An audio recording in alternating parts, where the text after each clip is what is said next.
Hello everyone, আজকে আবার একটা নতুন রেসিপি নিয়ে চলে এসেছি। আজকে কিছু নিয়েছি বোনলেস চিকেন। এতে কিছু উপকরণ অ্যাড করব।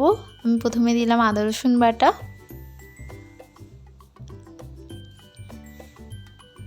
তারপরে পরিমাণ মতো লবণ,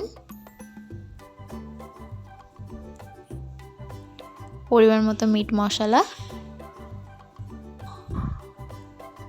লঙ্কার গুঁড়ো, তোমরা তোমাদের পরিমাণ মতো লঙ্কার গুঁড়োটা ইউজ করো, হলুদ,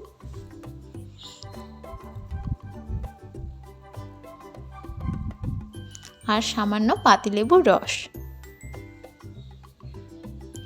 এবার এইগুলোকে খুব ভালো করে মিক্সড করব।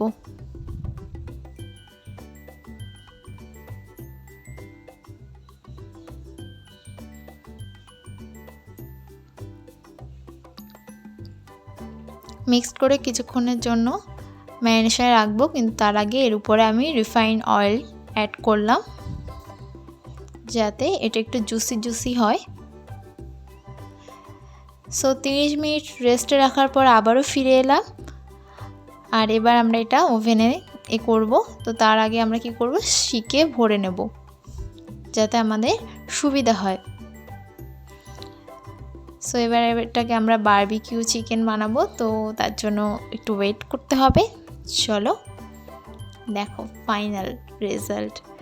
চলো এবার তাহলে খাওয়া যাক, আর রেসিপিটা কেমন হলো সেটা কমেন্টে জানিও। টাটা।